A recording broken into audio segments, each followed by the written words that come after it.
전도서 5장 10절에서 20절.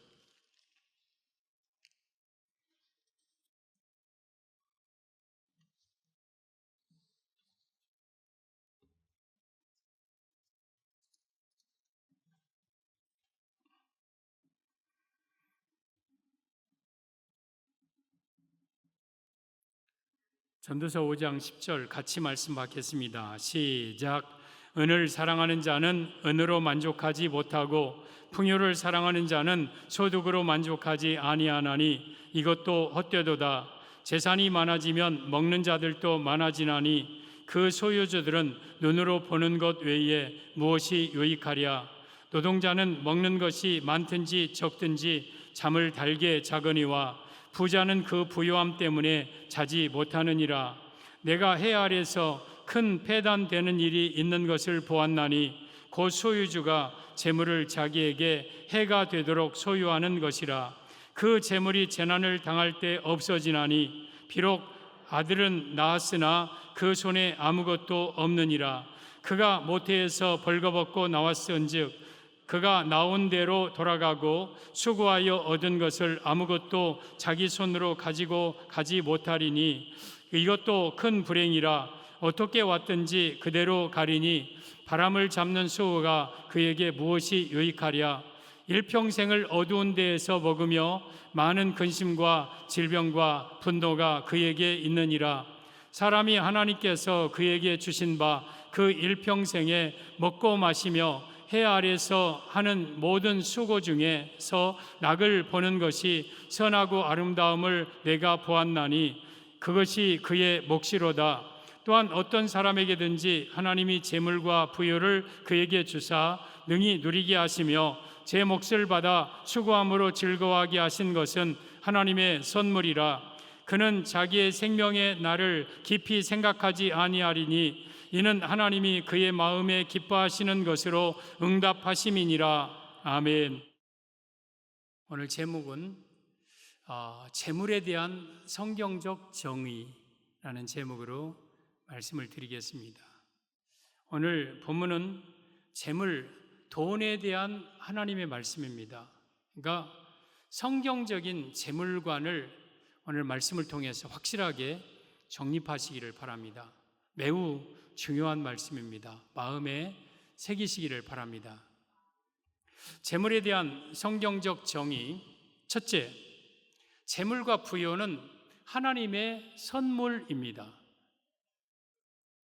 19절에 보면 또한 어떤 사람에게든지 하나님이 재물과 부요를 그에게 주사 능히 누리게 하시며 제 몫을 받아 수고함으로 즐거워하게 하신 것은 하나님의 선물이라. 그러니까 재물과 부요가 하나님의 선물이다. 이 말씀의 의미는 성경적 재물관, 첫째, 물질은 하나님이 주시는 것임을 의미합니다. 사랑하는 성도 여러분, 물질은 하나님이 주시는 거예요. 19절에 어떤 사람에게든지 재물과 부요를 그에게 주사 능히 누리게 하시며 제 몫을 받아 분복을 받아 수고함으로 즐거워하게 하신 것은 하나님의 선물이다. 그러면 하나님은 물질을 주고자 하시는 자에게 주시는 거예요. 그게 하나님의 선물이에요. 여러분, 물질은요, 내가 원한다고 얻는 게 아니에요. 내가 부자 되고 싶다고 부자 되는 게 아니라 하나님이 어떤 사람에게든지 주어야 돼요. 그래서 물질은 하나님이 주관하셔요. 그래서 물질은 하나님의 선물이라 그랬습니다. 이 땅에 있는 모든 물질은 다 하나님의 것이에요. 학개서 2장 8절에 오면 은도 내 것이요 금도 내 것이니라 만군의 여호와의 말이니라. 은금이 다 하나님의 것이다. 이 땅에 있는 모든 재물은 다 하나님의 것이다. 고린도전서 10장 26절에도 이는 땅과 거기 충만한 것이 주의 것임이라. 주는 우리 예수님 하나님이십니다. 이 땅에 있는 모든 충만한 것은 다 주님의 것이다. 그러니까 그 물질도 하나님의 것이다. 하나님의 것.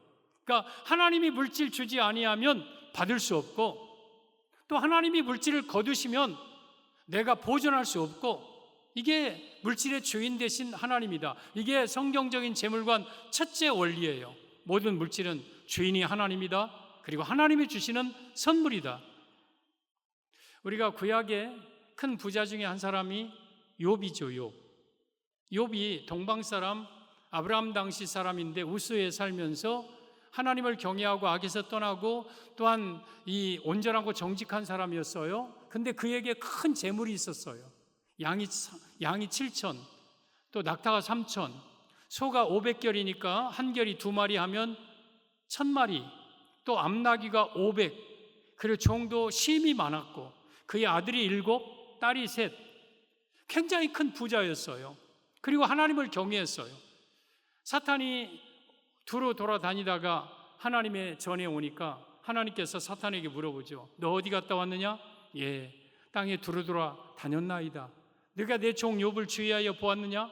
그와 같이 온전하고 정직하여 하나님을 경외하며 악에서 떠난 자가 세상에 없느니라. 그러자 사탄이 하나님, 욥이요 까닭없이 하나님을 섬기리까? 하나님이 그만큼 욥에게 주셨으니까 섬기죠. 그런 내용이 욥기 1장 9절 10절 나옵니다. 보면 사탄이 여호와께 대답하여 이르되 욥이 어찌 까닭없이 하나님을 경외하리이까? 10절 같이 시작. 주께서 그와 그의 집과 그의 모든 소유물을 울타리로 두르심 때문이 아니니까? 주께서 그의 손으로 하신 말을 복되게 하사 그의 소유물이 땅에 넘치게 하셨음이니이다. 지금 사탄의 고백이에요. 주께서 욥과 그의 집과 그의 모든 소유물 울타리로 둘러서 축복했지 않습니까? 주께서 욥이 하는 손으로 모든 말을 복되게 하사 그 소유물이 땅에 넘치게 하셨지 않습니까? 지금 사탄의 고백이에요. 이 말은 분명하게 하나님은 물질을 하나님이 주실 자에게 주신다는 걸 의미합니다. 여러분, 욥이 노력해서 물질을 얻은 게 아니라 하나님이 욥에게 재물을 주셨어요. 그리고 재물을 주셨습니까? 또 뺏기도 했죠. 사탄에게 그래? 그러면 네가 욥의 재산을 쳐라 하자 욥의 그 많던 재산을 하루아침에 다 사라지게 했어요. 이것 또한 하나님이 하신 일이에요. 그리고 욥이 그 모든 시험을 끝까지 이겼더니 욥의 노년에 하나님이 갑절의 복을 주셨는데 양이 14,000마리, 낙타가 6,000마리, 또한 소가 2,000마리, 그리고 암나귀가 1,000마리, 종, 그의 자녀들, 그시야 게르나북, 또한 여미마, 위대한 딸들, 위대한 가문, 하나님이 주신 거예요. 그러니까 욥에게 물질을 주신 분도 하나님이시고 욥의 물질을 거두신 분도 하나님이시고 욥에게 갑절의 물질을 주신 분도 하나님이시고, 그러니까 물질은 하나님이 주시는 거라는 것이 정확합니다. 그래서 물질은 하나님의 선물이에요. 욥기 41장 11절에 내가 온 천하에 있는 것이 다 내 것이니라. 온 천하에 있는 것이 다 하나님의 것이에요. 그래서 어떤 사람이 재물이 많잖아요. 그 사람은 하나님이 그에게 재물을 주신 거예요. 그 사람에게 하나님이 주신 거예요. 저 사람 어떻게 저렇게 살아갖고 말이야, 나쁜 짓 많이 해서 돈 많이 벌어갖고 저렇게 막 잘 살고. 근데 아이고 막 그러지 말고 하나님이 저에게 물질을 주셨구나, 그렇게 생각하면 돼요. 여러분, 여러분들이 돈을 번 것 같죠? 내가 열심히 사업해서 내가 열심히 노력해서 번 것 같죠? 신명기 8장 18절에 오면 그가 너에게 재물 얻을 능력을 주셨습니다. 하나님께서 여러분에게 재물 얻을 능력을 주셨기 때문에 하나님이 여러분에게 재물을 주는 거예요. 그래서 모든 재물은 다 하나님에게 달려 있어요. 누가복음 5장에 오면 예수님 제자들 아직 제자 되기 전에 예수님이 이른 아침에 갈릴리 바닷가에 가서 그물을 깊고 씻는 그런 어부들에게 베드로야 깊은 데로 가서 그물을 내려 고기를 잡으라 그래요. 그러자 베드로가 선생님, 어젯밤에요 밤새도록 내가 그물 내렸는데 한 마리도 못 잡았거든요. 근데 내가 말씀에 의지하여 내가 그물을 내리리이다 하고 그리한즉 깊은 데로 가서 그물 내렸더니 엄청난 고기가 잡히잖아요. 그래서 동무 배 이리 와, 안드레, 아니 야고보 와가지고 그 2배의 채움에 가득하게 채웠다. 이거 예수님이 하신 일이에요. 고기 한 마리도 못 잡게 하시는 분도 예수님이고 고기를 넘치게 잡게 하시는 분도 예수님이고, 요한복음 21장에 3년 후에 비슷한 사건이 나오죠. 베드로와 제자들이 부활하신 예수님을 목격하고도 우리는 갈릴리 바다에 가서 그물 낚겠다, 고기 잡겠다 하고 가서 밤새도록 그물을 내렸으나 한 마리도 못 잡아요. 근데 새벽녘에 저 해변가에서 얘들아 고기가 있느냐? 그러자 없나이다. 그러자 거기에서 그물을 배 오른편에 던지라 해서 던졌더니 큰 물고기가 153마리 펄떡펄떡 그물 속에 담겨 있어요. 어떻게 한 마리도 못 잡다가 그렇게 갑자기 잡습니까? 이게 물질의 주인은 예수님이라는 걸 보여주는 거예요. 물고기는 물질을 가리켜요. 성도 여러분, 여러분들의 장사가 잘 되고 안 되고, 여러분의 사업이 잘 되고 안 되고, 농사가 잘 되고 안 되고, 이런 직장이 복을 받고 안 받고, 이런 것들은 하나님에게 달려있는 거예요. 하나님에게. 그래서 물질은 하나님이 주인이고, 어떤 사람에게든지 하나님은 물질을 주시기도 하고 거두시기도 한다는 것. 그래서 물질은 하나님의 선물이라는 것을 우리가 알아야 돼요. 로마서 9장 13절에 오면 이 성경에 이 야곱의 쌍둥이 아들이 있어요. 아니, 이삭의 쌍둥이 아들 에서와 야곱, 뱃속에 지금 리브가의 뱃속에 있어요. 근데 하나님께서 뱃속에 있는 쌍둥이에게 큰 자가 어린 자를 섬길 것이다. 이 큰 어린 자가 동생이 더 크게 될 것이다. 그랬어요. 그러면서 여러분 말라기 2장에 보면 이 하나님이 야곱을 사랑하고 에서를 미워했다. 로마서 9장 13절에도 하나님이 야곱은 사랑하고 에서는 미워했다. 하나님, 뱃속에 있는 아기들을 하나는 사랑하고 하나는 미워하고, 그럴 비가 왜 그럽니까? 이거 잘못된 거 아닙니까? 이거 하나님 그래도 됩니까? 아니, 태어나서 뭔가 살아보면 지가 잘못하면 미워하고 지가 잘 살면 이뻐하고 그래야지, 뱃속에 있는 아이를 미워하고 사랑하고 그게 하나님, 그게 공평한 일입니까? 하고 지금 물어보는 거예요. 이게 로마서 9장 13절 이하의 내용이에요. 그러자 14절부터 보면, 그런즉 우리가 무슨 말을 하리요? 하나님께 불의가 있느냐? 그럴 수 없느니라. 야, 내가 야곱 사랑한다. 하나님이 잘못됐느냐? 내가 에서 미워한다. 하나님이 잘못됐느냐? 불의하냐? 그럴 수 없다. 나는 그럴 권한이 있는 자다. 15절에 모세에게 이르시되 내가 긍휼히 여길 자를 긍휼히 여기고 불쌍히 여길 자를 불쌍히 여기리라 하셨으니, 하나님께서는 긍휼히 여길 자 긍휼히 여기고 불쌍히 여길 자 불쌍히 여기는 거예요. 그 하나님 마음이에요. 16절, 그런즉 원하는 자로 말미암음도 아니요 다른 박질을 하는 자로 말미암음도 아니요 오직 긍휼히 여기시는 하나님으로 말미암음이니라. 원한다고 이룬 게 아니라 하나님께서 이루시는 일이다. 하나님이 한다. 그리고 18절, 그런즉 하나님께서 하고자 하시는 자를 긍휼히 여기시고 하고자 하시는 자를 완악하게 하시느니라. 이스라엘 백성들은 긍휼히 여겨서 애굽에서 건지시고 바로의 마음을 완악하게 해서 홍해 속에 집어넣고, 이건 하나님이 하시는 일이다. 그러면 물질로 볼 때에 물질은 원한다고 얻는 게 아니에요. 다른 박질을 한다고 얻는 게 아니에요. 하나님이 물질을 주고자 하는 자에게 주고 거두고자 하는 자에게 거두신다. 이게 불의가 있느냐? 그럴 수 없느니라. 하나님은 하고자 하는 자에게 물질을 주고 하고자 하는 자의 물질을 빼앗는다. 이게 하나님이 하시는 일이다. 여러분, 우리 하나님은요 물질의 주인이십니다.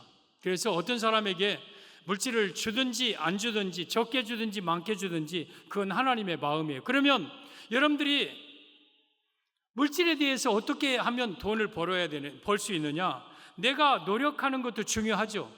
내가 힘쓰는 것도 중요하죠. 그러나 내가 물질은요 노력한다고 얻어지는 게 아니에요. 시편 127편 1절, 여호와께서 집을 세우지 아니하시면 세우는 자의 수고가 헛되며 여호와께서 성을 지키지 아니하시면 파수꾼에 끼어 있으며 헛되도다. 그러므로 너희가 일찍이 일어나고 늦게 누우며 수고의 떡을 먹으며 헛되도다. 내가 아침 일찍부터 늦게까지 수고의 떡을 먹으며 열심히 일해도 여호와께서 그 가정을 지키고 세우고 물질 주지 아니하시면 헛된 것이다. 하나님이 하시는 일이다. 하나님이. 그래서 내가 물질을 얻으려면 하나님의 마음에 들어야 돼요. 내가 노력한도 해야 되지만 하나님의 마음에 기뻐하는 삶을 살고 내게 주신 그 물질을 하나님이 기뻐하시는 대로 사용하면 하나님은 여러분에게 물질을 선물로 주십니다. 그러나 여러분들이 노력은 하되 힘쓰고 애쓰기는 하되 하나님 마음에 들지 않거나 여러분에게 주어진 물질을 여러분의 마음대로 하나님 보시기에 아닌 것처럼 물질을 쓰면 하나님은 여러분에게 물질을 거두십니다. 물질의 풍요를 주지 못합니다. 그래서 물질은 하나님이 주시는 것이다. 물질의 주인은 하나님이시다. 이것이 성경적인 재물관 첫째 원리. 재물은 하나님의 것이며 하나님이 주시는 것이라는 것. 재물에 대한 성경적인 정의 둘째, 은을 사랑하는 자는 은으로 만족하지 못합니다. 10절에 보면 은을 사랑하는 자는 은으로 만족하지 못하고 풍요를 사랑하는 자는 소득으로 만족하지 아니하나니 이것도 헛되도다. 그러니까 돈을 사랑한다고 돈으로 만족함이 없다는 거죠. 그러면 돈을 사랑해서는 안 된다는 거죠. 이 말씀의 의미는 재물에 대한 성경적인 정의 둘째, 돈을 사랑하지 말고 돈을 주시는 하나님을 사랑해야 함을 의미합니다. 사랑하는 성도 여러분, 돈을 사랑하지 말고 그 돈을 주시는 하나님을 사랑하시기를 바랍니다. 여러분, 돈은요 만족함이 없어요. 만족함이 없어요. 내가 한 달에 돈을 250만 원 받는다. 연봉이 3천이다. 조금만 더 연봉이 높았으면 좋겠다. 연봉 3,500 준다. 와, 좋다. 근데 그게 만족입니까? 나 3,500이면 돼. 충분해. 그게 아니라 조금만 더 줬으면 좋겠다. 4천. 야, 4천 제법 괜찮네. 5천? 7천? 1억? 2억? 10억? 100억? 1000억? 천만의 말씀이에요. 만족함이 없는 게 돈이에요. 절대 만족함이 없어요.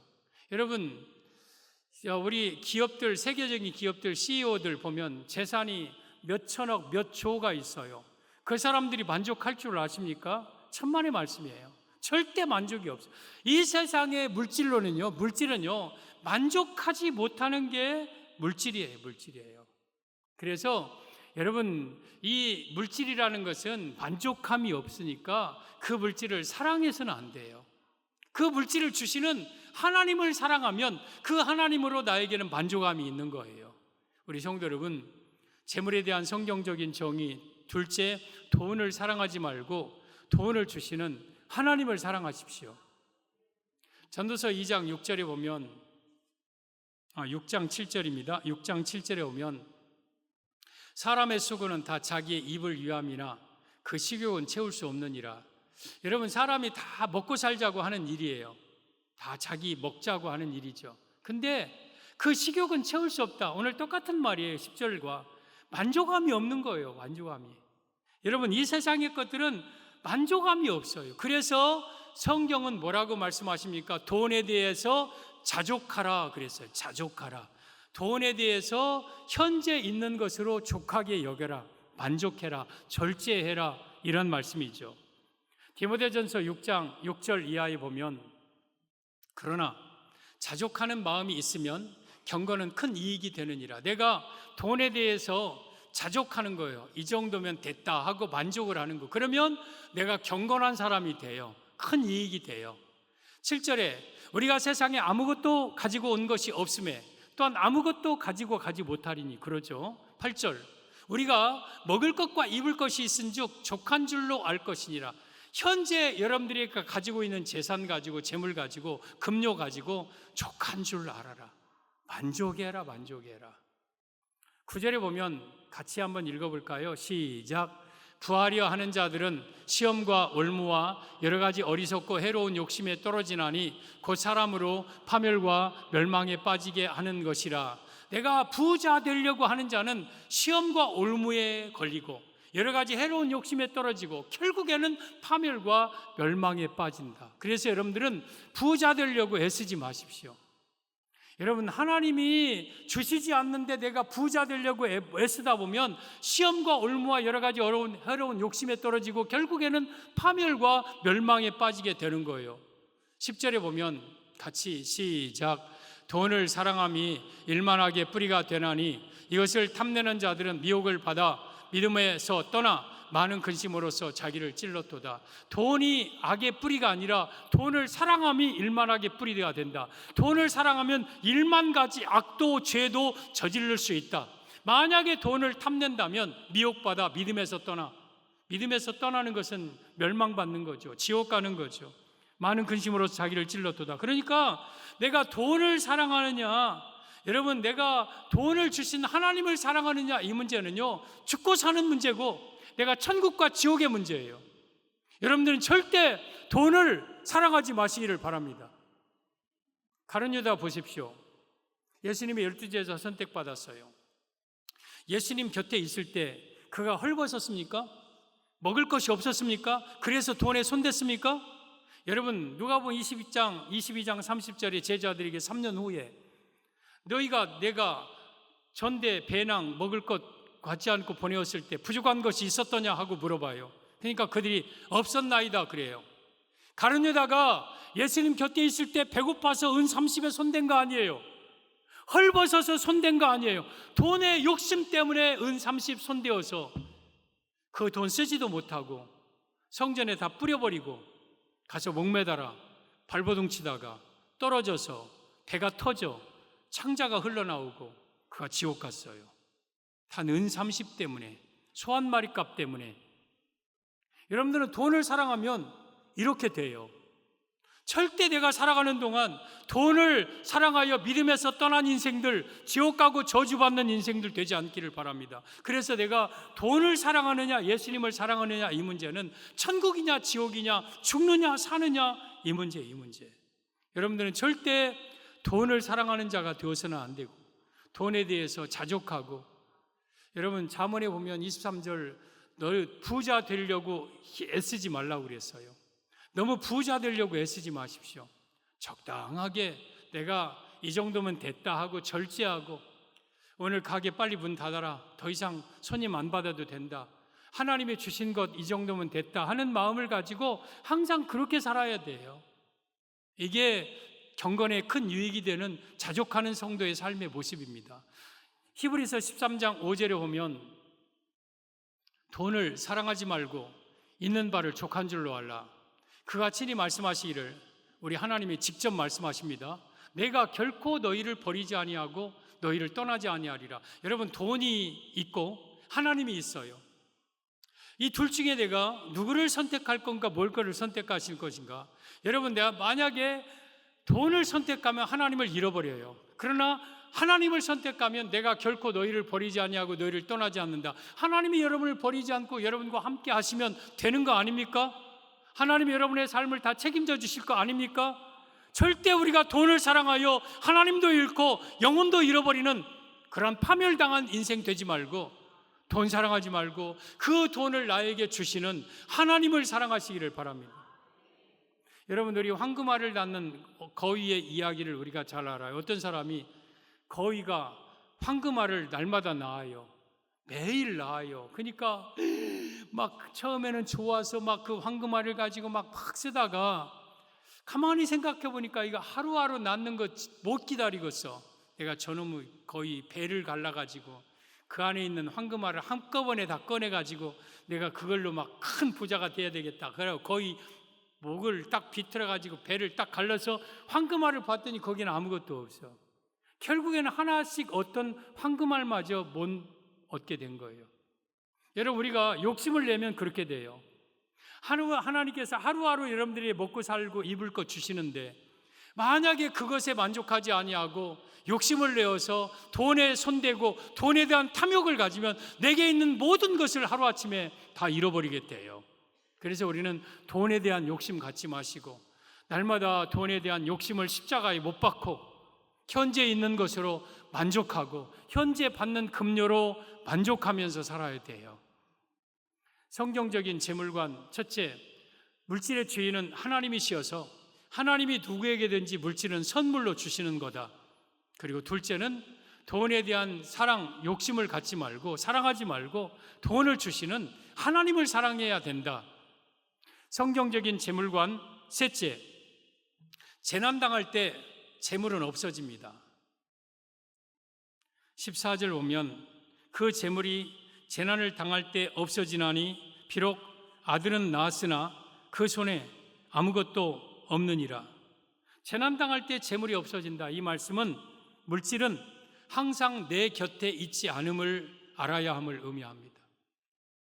성도 여러분, 물질은요, 내 곁에서 떠날 때가 있어요. 떠날 때가 있어요. 13절 특별히 보면 내가 해 아래에서 큰 폐단되는 일이 있는 것을 보았나니 곧 소유주가 재물을 자기에게 해가 되도록 소유하는 것이다. 소유주가 돈을 자기가 해가 되도록 소유하는 것이 큰 폐단이다. 이러한 자에게 재난을 주고 그 물질을 떠나게 할 것이다. 그러면 소유주가 물질을 해가 되도록 소유하는 게 뭡니까? 돈에 대한 지나친 욕심을 가지고 소유하려는 욕심.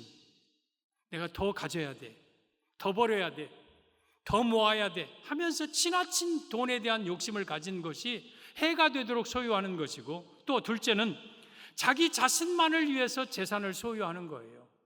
이게 해가 되도록 재물을 소유하는 거예요. 내 자신만을 위해서, 내 자식들만을 위해서, 나만을 위해서 재산을 소유하고 그것을 사용하는 것은, 그것은 해가 되도록 그가 재산을 소유하는 것. 그에게는 14절에 재난이 옵니다. 그리고 그 재물이 없어집니다. 사라집니다. 마치 14절 하반절에 비록 아들은 낳았으나 그 손에 아무것도 없느니라. 아들을 낳을 때 엄마들이 얼마나 고통당합니까? 막 애기 갖고 조심조심하고 해산딸이 되어서 막 고통당하면서 막 울부짖으면서 애기를 낳았어요. 그 낳은 아들이 낳았는데 없어졌어. 얼마나 허망합니까? 내가 재산을 모으려고 몸부림치면서 쓸 것 쓰지 않고 아끼고 몸부림치면서 잠 안 자고 재산을 모았는데 그 재산이 없어져 버렸어. 얼마나 허무합니까? 얼마나 허망합니까? 여러분, 이것이 바로 재산을 해가 되도록 소유하는 자의 삶의 모습이에요. 결국에는 그 재산 하나님이 거두어 가십니다. 재물을 누가 쌓으나 누가 거둘는지 알지 못하나이다. 시편 39편 7절의 말씀. 내가 재산을 열심히 모았는데 그 재산 어디로 다 가버려. 누가 그 재산 갖는지 나는 몰라. 헛수고하는 거예요. 여러분, 15절에 보면 그가 모태에서 벌거벗고 나왔사온즉 그가 나온 대로 돌아가고 수고하여 얻은 것을 아무것도 자기 손에 가지고 가지 못하리니. 여러분이 벌거벗고 나왔잖아요. 수고하여 얻은 것, 재산 가지고 천국 갑니까? 가지고 죽습니까? 아무것도 가지고 가지 못해요.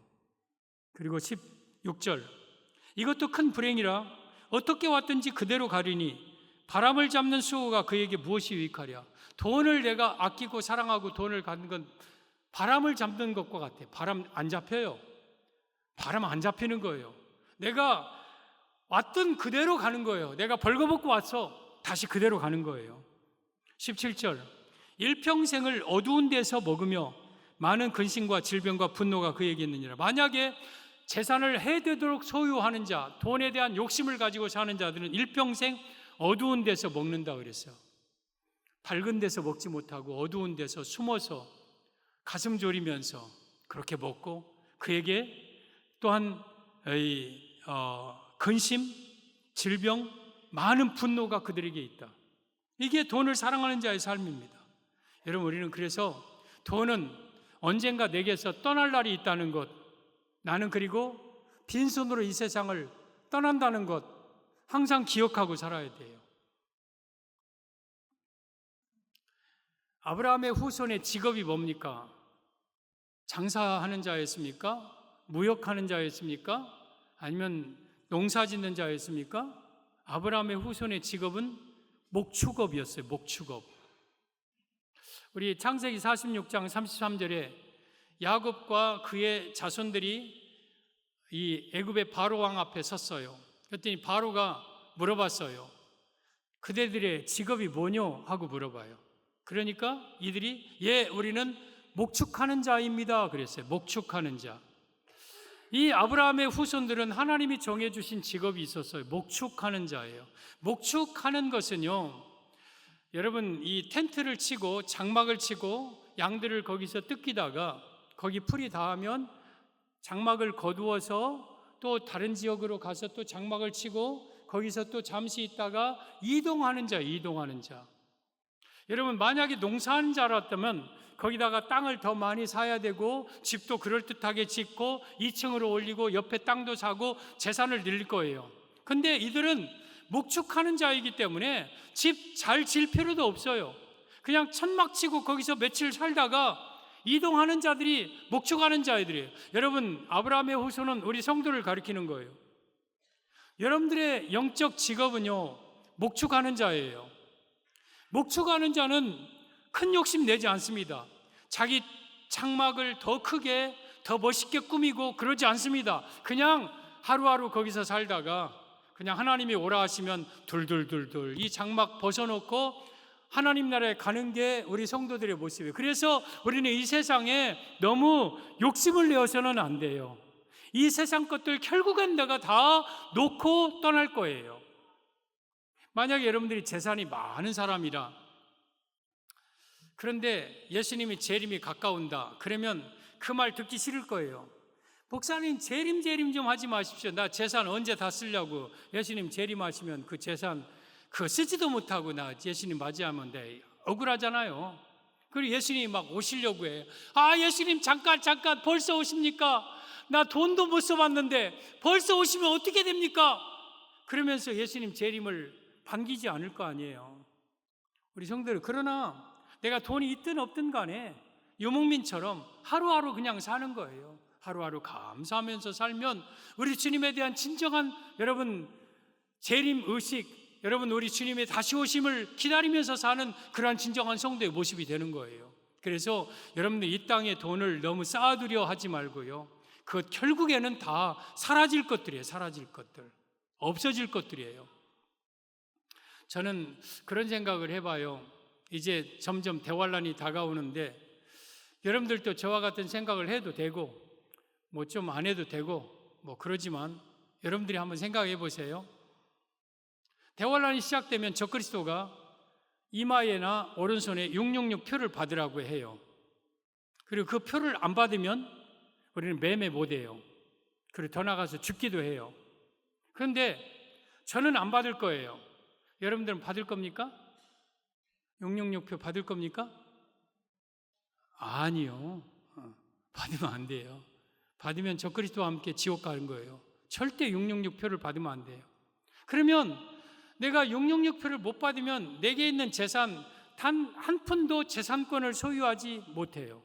그걸로 뭐 가서 가게 물건도 못 사고 병원도 못 가고 아무것도 못 해요. 그러면 내가 모아놓은 그 재산은 누구 것 되겠습니까?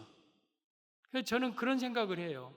아, 머지않아 내가 짐승표를 받아야 될 때가, 그런 때가 이 시대에 올 텐데 그때 내가 모아놓았던 재산들 그때 아무 필요도 없는데 지금부터 내가 너무 욕심내면 안 된다. 저는 개인적으로 그런 생각을 하는 거예요. 여러분, 재산은요 언젠가 여러분에게서 놓고 떠날 때가 있어요. 그걸 항상 기억하고 살아야 돼요. 전도서 2장 26절에 보면 하나님은 그가 기뻐하시는 자에게는 지혜와 지식과 희락을 주시나 죄인에게는 노고를 주시고 그가 모아 쌓게 하사 하나님을 기뻐하는 자에게 그가 주게 하시지만 이것도 헛되어 바람을 잡는 것이로다. 죄인들이 재산을 모아요, 쌓아요. 그래서 그것을 누구에게 주냐면 하나님을 기뻐하는 자에게 주어요. 의인들에게 주어요. 여러분, 우리가 죄인들이 쌓는 재산은요 결국에는 의인들에게 다 돌아갈 것들이에요. 그러면 그것도 너무 좋아할 것도 아니고 그것마저도 헛되어 바람 잡는 것이다.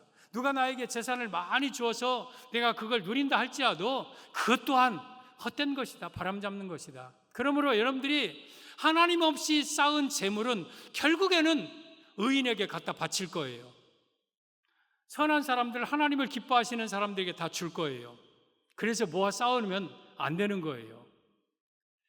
우리 누가복음 12장 21절에 그 부자가, 어리석은 부자가 재산 많이 쌓아놓잖아요. 그리고 내가 여러 해 먹을 것 쌓아놓았다고 좋아하잖아요. 그러면서 오늘 밤에 내가 내 영혼 내가 거둘 것이다. 내가 너 죽일 것이다. 그러면 네 모아놓은 그 재산 누구 것이 되겠느냐 하면서 21절에 하나님께 대하여는 부요하지 못하고 자기에 대하여 부요한 자가 이와 같은 자니라 그랬어요. 자기를 위해서 재산을 많이 쌓아놓고 하나님께는 부요하지 못한 자는 어리석은 자다. 오늘 밤에 그 영혼을 거두시면 그 재산 누구 것이 되겠느냐.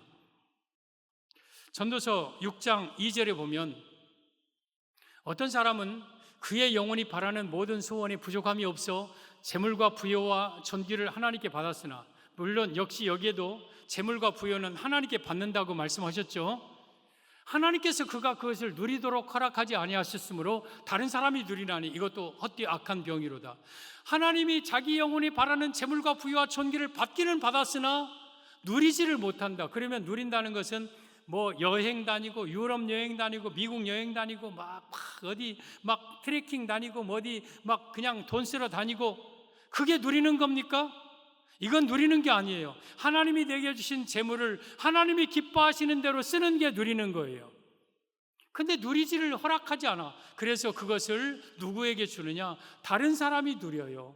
이것 또한 악한 병이다. 그러니까 남 좋은 일만 시키는 거예요.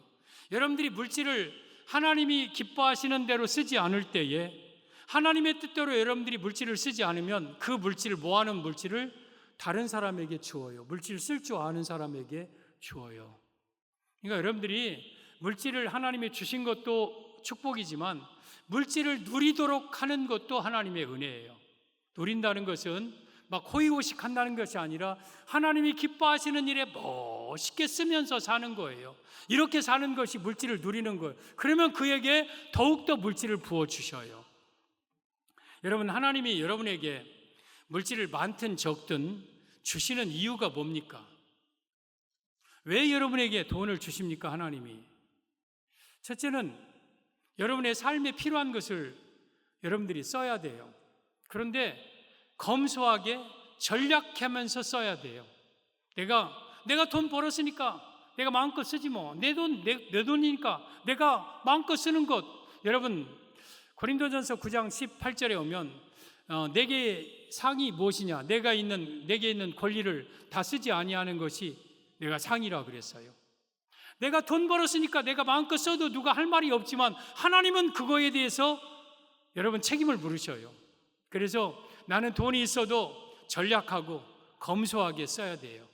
전략하고 검소하고. 그리고 두 번째는 하나님께 드리기 위해서 주신 거예요. 우리 마태복음 6장 19절에 너희 보물을 너희를 위하여 땅에 쌓아두지 말라. 거기는 좀과 동록이 해하며 도둑이 구멍을 뚫고 도둑질하느니라. 오직 너희를 위하여 보물을 하늘에 쌓아두라. 거기는 좀과 동록이 해하지 못하며 도둑이 구멍을 뚫지도 못하고 도둑질도 못하느니라. 보물을 하늘에 쌓아두는 직접적인 방법은 하나님께 드리는 거예요. 그래서 하나님이 여러분에게 물질 주시는 것은 여러분은 전략해서 검소하게 살고, 그리고 하나님 기뻐하실 때에 하나님께 드리는 삶을 살기 위해서 물질 주시고, 셋째, 어려운 이웃에게 나누라고 주시는 거예요. 어려운 이웃에게 나누라고. 그래서 여러분들은 어려운 이웃들에게 나누어야 돼요. 우리 아버지가 어렸을 때부터 늘 하던 기도가 있어요. 하나님, 우리 자녀들이, 우리 성도들이 먹고 입고 쓰고 남아 구제할 정도로 축복하여 주옵소서. 먹고 입고 쓰고 남아 구제할 정도로 풍성하게 주옵소서. 그런데 저는 그의 아들인데도 그 기도 한 번도 안 해요. 구제는요, 먹고 입고 쓰고 남아서 구제하는 게 아니에요. 누가복음 12장 33절에 너희 소유를 팔아 구제하여 낡아지지 아니하는 배낭을 만들라. 곧 하늘에 둔 바 다음이 없는 보물이니. 여러분, 소유를 팔아서라도 구제해야 돼요. 내가 가난해도 구제해야 돼요. 어려워도 도와줘야 돼요. 그러면서 하나님이 내게 주신 물질을 주신 이유는 남에게 도우라고 주시는 거지 자기 혼자 자기 자녀들 잘 먹고 잘 살라고 주는 것은 절대 아니에요.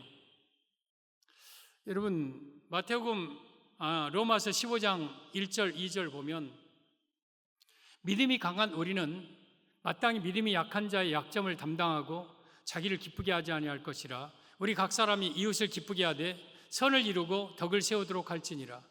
믿음이 강한 사람은 마땅히 믿음이 약한 자의 약점을 담당하라. 여러 가지 뜻이 포함되어 있습니다. 권세 있는 자는 권세 없는 자의 약점을 담당하라. 건강 있는 자는 건강 없는 자의 약점을 담당하라. 또한 여러 가지 누리고 있는 자들은 없는 자들의 약점을 감당하라. 부자는 돈 없는 사람의 약점을 담당하라고 하나님이 물질 주신 거예요.